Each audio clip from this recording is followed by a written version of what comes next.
चलिए जुबीन गर्ग के उस कमाल के संगीत सफर को देखते हैं, असामीज फोक से सीधे बॉलीवुड स्टारडम तक। सिर्फ आंकड़े देखिए, 33 साल के करियर में लगभग 40,000 गाने रिकॉर्ड किए हैं।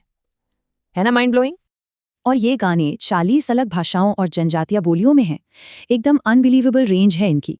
इनकी फाउंडेशन ढोल और तबला जैसे पारंपरिक इंस्ट्रूमेंट से बनी है। रूट लेवल का टैलेंट है बिल्कुल। सबसे इंटरेस्टिंग बात पता है क्या है? ये जबरदस्त कॉन्ट्रास्ट, सिंपल फोक संगीत और चमचमाता बॉलीवुड स्टारडम। शुरुआत देखें तो उन्होंने करीब 5,000 ट्रेडिशनल असमीज फोक गानों को प्रिजर्व किया है।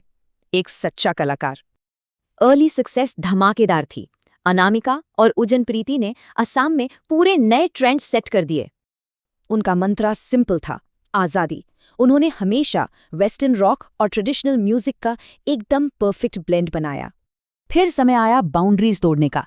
रीजनल सक्सेस के बाद उनका ये म्यूजिकल सफर मुंबई इंडी पॉप तक पहुंचा। अपनी रूट्स को छोड़े बिना उन्होंने बंगाली म्यूजिक और इंडी पॉप में अपना जादू चलाना शुरू कर दिया। और फिर आया साल 2006, उनका अल्टीमेट बॉलीवुड ब्रेक थ्रू, वो टर्निंग पॉइंट जिसने सब बदल दिया।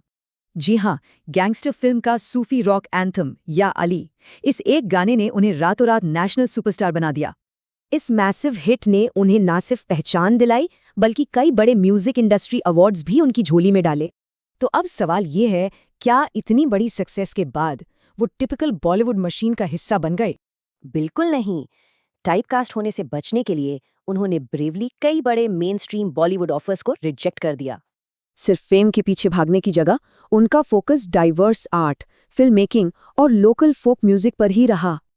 आज उनकी लेगेसी में बॉलीवुड पॉप से लेकर ट्रेडिशनल ट्राइबल फोक म्यूजिक तक सब कुछ शामिल है। एकदम कमाल। सोचिए, कितनी बार कोई ऐसी बुलंदियों पर पहुंचकर भी फेम से ज्यादा अपनी कल्चर को प्रायोरिटी देता है। अगर असली सक्सेस चाहिए तो क्या हमें भी जुबीन की तरह पहले अपनी रूट्स से नहीं जुड़ना चाहिए? सोचिए जरूर।